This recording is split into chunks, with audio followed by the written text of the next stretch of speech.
Hello everyone, mass communication basic tutorial class में मैं अंशु सिन्हा आप लोगों का फिर से स्वागत करती हूँ। और आज जिस टॉपिक पे हम बात करेंगे वो टॉपिक है how to prepare a research proposal. Research proposal एक बहुत ही इम्पॉर्टेंट पार्ट होता है जब आप पीएचडी के लिए अप्लाई करते हैं। और जब आप पीएचडी के लिए अप्लाई करते हैं तो हर यूनिवर्सिटीज़ का अलग अलग परफॉर्मा होता है। सो बेसिकली जब आप किसी भी यूनिवर्सिटी में रिसर्च के लिए अप्लाई करते हैं तो वहाँ पे दो तरीका होता है। पहला तरीका ये होता है, आपको एक रिटन एग्ज़ाम देना होगा। उस रिटन एग्ज़ाम में आपको अपना कह सकते हैं कि उस रिटन एग्ज़ाम में एक आपके सब्जेक्ट से रिलेटेड, नहीं, दो तरीका है। एक तो है एक रिटन एग्ज़ाम और दूसरा होता है इंटरव्यू। ओके, सो रिटन एग्ज़ाम में आपके सब्जेक्ट पर बेस्ड चीज़ें आपसे पूछी जाती हैं, आपके सब्जेक्ट पर बेस्ड चीज़ें पूछी जाती हैं। और उसके साथ ही साथ रिसर्च मेथोडोलॉजी भी एक बहुत इंपॉर्टेंट पार्ट होता है जिसमें रिटन एग्जाम में पूछा जाता है। तो यानी कि एक तो आपका सब्जेक्ट एंड दूसरा रिसर्च मेथड्स। ये दो पॉइंट्स को फोकस रखा जाता है रिटन एग्जाम में। जब कोई कैंडिडेट इन दोनों रिटन एग्जाम क्लियर कर लेता है, यानी कि अपने सब्जेक्ट से रिलेटेड इन्फॉर्मेशन, जैसे कि मैं मास कम्युनिकेशन से हूँ तो मास कम्युनिकेशन से कुछ क्वेश्चंस रहेंगे और रिसर्च मेथोडोलॉजी से कुछ क्वेश्चंस रहेंगे। तो ये दोनों को करने के बाद अगर मैं कंप्लीट करती हूँ then the next process is interview. तो इंटरव्यू में बेसिकली आपको क्या करना रहता है, you have to prepare a research proposal. आपको एक रिसर्च प्रपोजल को तैयार करना पड़ता है। अब रिसर्च प्रपोजल तैयार करना इतना भी आसान नहीं है, it's a very tricky thing. थोड़ी रिसर्च प्रपोजल बनाने के लिए आपको थोड़ा रिसर्च करना पड़ेगा basically. So what you have to do is, पहले तो आप समझिए कि रिसर्च प्रपोजल होता क्या है। तो रिसर्च प्रपोजल एक तरीके का एक सिनॉप्सिस है जो बेसिकली आप अपने जो इंटरव्यूअर्स और पैनलिस्ट जो भी होंगे आपको उनके सामने प्रेजेंट करना है और उनको ये बताना है कि आपका रिसर्च किस चीज़ पर फोकस रहेगा और आप अपने 4 साल उस रिसर्च पर किस तरीके से वर्क करेंगे, राइट।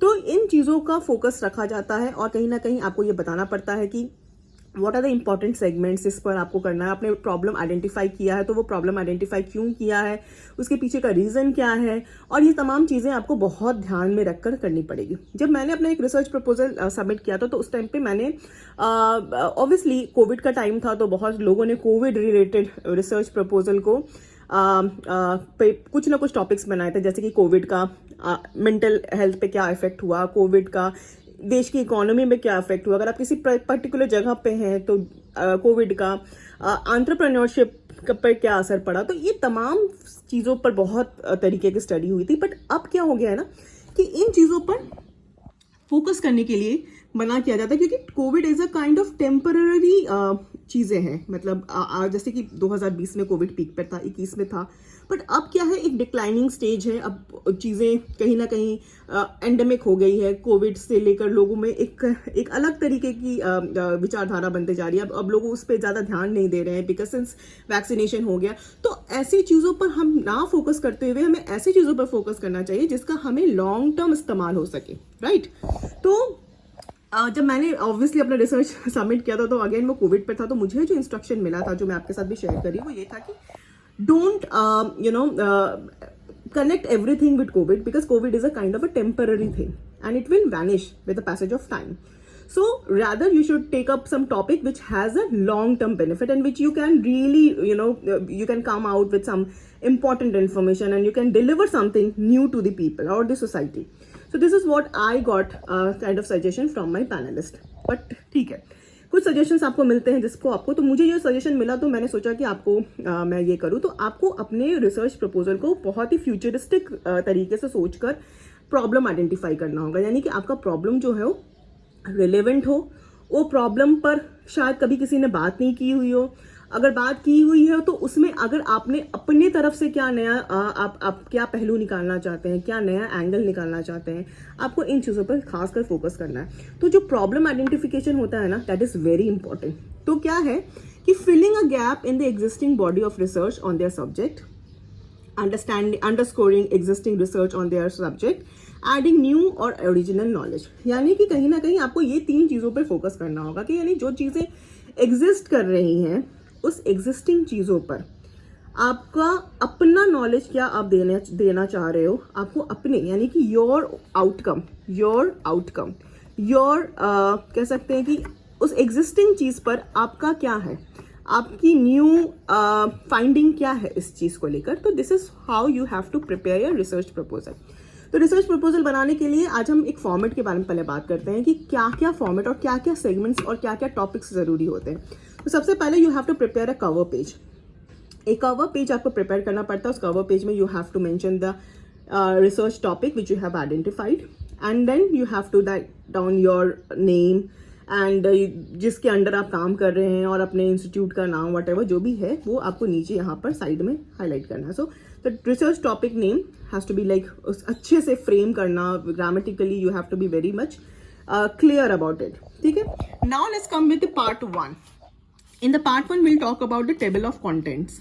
सो आपके पहले after this cover page then it comes the table of content, जिसमें आपको पेज वाइज पेज, ऑब्वियसली आपका हर पेज पे नंबरिंग होना चाहिए और पेज वाइज पेज आप बताएं कि आपके टेबल ऑफ कंटेंट्स क्या क्या है और क्या क्या चीज़ें आपने ऐड किया है। तो जैसे कि पहला इंट्रोडक्शन है, आपका पहला जो पार्ट आता है वो है इंट्रोडक्शन, यानी कि आपको अपने टॉपिक, रिसर्च टॉपिक जो आपने चूज किया उसको आपको इंट्रोडक्शन देना है।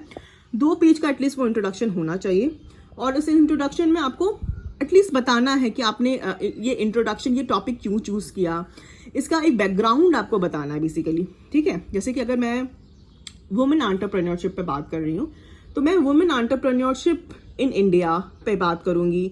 उसके बाद मैं जिस भी लोकेलिटी में हूँ, जैसे कि अगर मैं अहमदाबाद में हूँ तो मैं बात करूँगी कि वुमेन एंटरप्रेन्योरशिप अहमदाबाद में किस तरीके से ग्रूम कर रहा है, किस तरीके से पनप रहा है, और कि मतलब अराउंड एक बैकग्राउंड। ठीक है, और उसके बाद आप ये बताइएगा कि आपने एग्जिस्टिंग स्टडीज से कौन सी चीज़ें जो है जो आपने अभी तक नहीं पाई है एग्जिस्टिंग स्टडी में, लिटरेचर रिव्यू में, और आपकी अपनी अंडरस्टैंडिंग क्या है और आप क्या खोजना चाह रहे हो। वुमेन एंटरप्रेन्योरशिप इन अहमदाबाद में आपने नया क्या खोजना चाहते हो। ऑब्वियसली बहुत सारी चीज़ें ऑलरेडी पढ़ी हुई हैं, डिलीवर की हुई हैं, रिसर्च प्रपोजल पेपर्स आए हुए हैं, पर उसमें आपकी क्या फाइंडिंग है। यानी वुमेन एंटरप्रेन्योरशिप अहमदाबाद में जैसे कि एक एंगल ये भी हो सकता है कि आप दिव्यांग वुमेन पे बात कर सकते हो, उनके स्ट्रगल्स के बारे में बात कर सकते हैं, या फिर दूसरा एंगल ये हो सकता है कि आप उनकी SC/ST कम्युनिटी पे बात कर सकते हैं कि उन लोगों का एंटरप्रेन्योरशिप पे किस तरीके का रुझान है और किस तरीके से सक्सेस स्टोरीज हो रही है, किस तरीके से फेलियर्स हो रहे हैं, गवर्नमेंट क्या क्या सपोर्ट्स है। तो it can be anything, you have to be very specific. जब आप इंट्रोडक्शन की बात कर रहे हो तो आपका introduction it should be very specific, it can't be broad, क्योंकि ब्रॉड लेवल पे आप रिसर्च करोगे तो वो एक आपको भी कंफ्यूज करेगा और सामने वाले को भी कंफ्यूज करेगा, क्योंकि इसकी कुछ फाइंडिंग निकल कर नहीं आएगी। अगर आप स्पेसिफिक होगे अपने कंटेंट में, जैसे कि मैंने बात किया अगर विमेन एंटरप्रेन्योरशिप इन अहमदाबाद के बारे में बात करोगे तो ये बहुत ही वाइड टॉपिक है, राइट। इसमें क्या निकालोगे आप, क्या क्या चाहते हो उसमें स्टडी करना, right? So you have to be very specific that you want to study women entrepreneurship in Ahmedabad, those who are from the SC/ST background, or those who are divyang, those who are physically challenged, and इसमें भी आप categorise कर सकते हो। ठीक है, तो इस तरीके की चीज़ों को आप, या फिर अगर आप कुछ हाई क्लास के बारे में बात कर सकते हो तो अर्बन एरियाज में आप लेकर कनेक्ट कर सकते हो एंटरप्रेन्योरशिप को। तो बहुत स्पेसिफिक होना पड़ेगा आपको अपने रिसर्च टॉपिक को लेकर, बिकॉज इसी से रिलेटेड क्वेश्चंस आते हैं, और जैसे ही आप रिसर्च टॉपिक बताओगे वही एक फर्स्ट इंप्रेशन होता है जो सामने के पैनलिस्ट के सामने वो क्लिक करता है। नेक्स्ट हम बात करेंगे significance of the study. So significance of the study is basically you have to write down in just 1 paragraph like this research will help in promoting. क्या सिग्निफिकेंस है इसका क्या इंपॉर्टेंस है, आगे चल के ये आपको क्या डिलीवर करेगा, ये रिसर्च किस चीज़ को फोकस करेगा, कौन सी नई चीज़, कौन सी नई एंगल निकाल कर लाएगा। So significance of the study it could be like in just 5 or 6 sentences you have to summarize the significance. Next is research objectives. Very important part is research objectives. In this research objectives you have to identify at least 4 points, like what is the objective of your research, क्यों research करना चाहते हैं इस विषय पर, क्योंकि ये इस पॉइंट से क्वेश्चंस आते हैं। यही डिसाइडिंग फैक्टर होते हैं कि आपके रिसर्च का पोटेंशियल क्या है। इट इज जस्ट कि आपने एक टॉपिक डिसाइड कर लिया, no, that is not the end. You have to justify that why you want to do this research. Objective क्या है, क्या ऑब्जेक्टिव है। तो जब आप ऑब्जेक्टिव मेंशन करते हो रिसर्च में तो हम कुछ ऐसी वोकैबुलरीज इस्तेमाल करते हैं, राइट। ये कुछ वर्ड्स हम लोग इस्तेमाल करते हैं, to expand, to explore, to investigate, to understand, to identify, to ascertain. ये बहुत इंपॉर्टेंट है. These vocabularies are important. While writing a research objective, you have to follow these vocabs. You have to follow these words. These are the कह सकते हैं कि format होता है, ठीक है. To expand my understanding, to explore and highlight, you know, something or the other. जो भी चीज़ें आपका है, to investigate the facts and figures of जो भी रीजन का है. तो ये रिसर्च ऑब्जेक्टिव्स बहुत इंपॉर्टेंट होते हैं और ये फोकस डिसाइड करते हैं कि आप कितने फोकस्ड हो अपने रिसर्च को लेकर. Now next is research question. ये जो रिसर्च क्वेश्चन है, जैसे कि आपने रिसर्च ऑब्जेक्टिव बनाया, 3 पॉइंट्स बनाए या 4 पॉइंट्स बनाए, इसी के पैरेलली रिसर्च क्वेश्चंस बनाने पड़ते हैं. यानी कि आपका ऑब्जेक्टिव और आपका रिसर्च क्वेश्चन का मेल जोल होना चाहिए. अगर मैंने यहाँ पे पहला पॉइंट लिखा है कि आपका रिसर्च ऑब्जेक्टिव है कि आप अहमदाबाद एरिया में आप कह सकते हैं कि किसी एक पर्टिकुलर कम्युनिटी पर आप स्टडी करना चाहते हैं या ट्राइबल कम्युनिटी के एंटरप्रेन्योरशिप आप स्टडी करना चाहते हैं, तो इसी पर बेस्ड आपका रिसर्च क्वेश्चन होगा कि ये क्यों स्टडी करना चाहते हैं. ये आपके इस ऑब्जेक्टिव से रिलेटेड क्वेश्चन होगा, ठीक है. तो this is how you have to prepare. It should be aligned. The research questions and research objective should be aligned and it should go hand in hand. ऐसा नहीं हो कि रिसर्च ऑब्जेक्टिव कुछ और बोल रहा हो और रिसर्च क्वेश्चन कुछ और बोल रहा हो. It should be aligned. And part 2 पे हम आते हैं, यानी ये पार्ट 1 पे हम लोग ये सारी चीज़ें पैरेलली आ गई. Now will talk about part 2. Now part 2 will talk about literature review. Literature review is very important part, क्योंकि आप अगर कोई भी चीज़, कोई भी रिसर्च क्वेश्चन अगर आपने आइडेंटिफाई किया है, तो उस पर आपने क्या लिटरेचर रिव्यू किया, उस पर आपका क्या स्टडी किया. मतलब आपने कौन कौन से रिसर्च पेपर्स पढ़े, आपने कौन कौन से आर्टिकल्स पढ़े, आपने कौन से वेबसाइट्स पे गए, क्योंकि वो डिसाइड करते हैं कि आपने पढ़ा क्या बेसिकली अपने क्वेश्चंस पे. रिसर्च लिटरेचर रिव्यू आपने किया क्या, कौन कौन से जर्नल्स पढ़े आपने.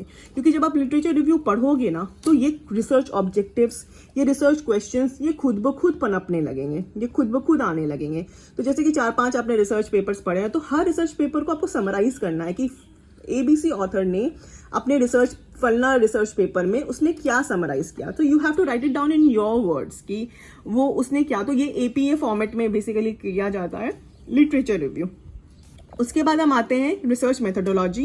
रिसर्च मेथोडोलॉजी में you have to talk about your research design, you have to talk about the sample, you have to talk about the data collection method. So research design में आपको ये बताना है कि आप कौन सा रिसर्च डिजाइन यूज करना चाहते हो, सैम्पल का साइज क्या होगा, आप कितने रिस्पॉन्डेंट्स के पास जाओगे, कौन सा टूल्स इस्तेमाल करोगे, क्वेश्चनर, इंटरव्यू, बहुत सारे टूल्स आपको इन सब के लिए रिसर्च मेथोडोलॉजी के लिए आपको रिसर्च मेथड्स के बुक को पढ़ना पड़ेगा. You have to go through it, क्योंकि बिना पढ़े आप इस सेगमेंट तक नहीं पहुंच पाओगे. रिसर्च के बहुत सारे मेथड्स होते हैं और उस मेथड में आप कौन सा मेथड इस्तेमाल करेंगे अपनी स्टडी में, that you have to find out. Okay, now is like data collection method. There is like 2 collection method है. एक primary data collection method and this another is secondary. Primary collection is a first hand method, secondary is a second hand material, जिसमें आप research papers, journals, websites, YouTube channels जो भी है आप उन पर स्टडी करते हो. प्राइमरी के थ्रू आप खुद जाकर इन्वेस्टिगेट करते हो. तो कौन सा मेथड आप इस्तेमाल करोगे. अगर इन सब चीज़ों के लिए किताब पढ़ना बेहद ज़रूरी है. रिसर्च के लिए कौन सी बुक चाहिए, CR कोठारी की किताब है, आप उसको पढ़ सकते हो. वो एकदम ABC से आपको चीज़ों को बहुत अच्छे तरीके से करेगा. अदरवाइज बहुत सारे यूट्यूब चैनल्स हैं जिसको आप फॉलो कर सकते हो रिसर्च मेथोडोलॉजी के लिए, जो शायद आपको बहुत अच्छे से समझा दें, प्रैक्टिकली समझा दें चीज़ों को. तो you can also opt for this YouTube channel, उसके थ्रू भी आप चीज़ें समझ सकते हो. And the last part is references, wherein you have to point out आपने कहाँ से अपने रिसर्च, अपने कहाँ से पॉइंट्स निकाले हैं. सो रेफरेंसेस को आपने जस्ट हाईलाइट करना है कि क्या क्या पढ़ा आपने, उसको जस्ट आपको उसके इसको आपको बस साइट करना है. ठीक है, that's all. So this is all about the research proposal method. मैं बहुत ही इजी तरीके से उसको समझाने की कोशिश की हूँ कि रिसर्च क्या होता है, रिसर्च प्रपोजल को बनाने का तरीका क्या होता है. और अगले सेगमेंट में मैं कोशिश करूंगी ये समझाना कि इससे रिलेटेड क्वेश्चंस क्या क्या आ सकते हैं. So if you have any doubt, any questions और anything, and if you are appearing for any interview for your PhD, so do let me know in the comment box so that I can take up your questions and I could answer all your questions. Okay, so yeah, जो भी questions हो please आप मुझे comment में बताइए. और इससे related अगर और भी कोई डाउट हो तो मैं इसका सेगमेंट 2 भी लेकर आऊँगी. Till then all the best, bye bye.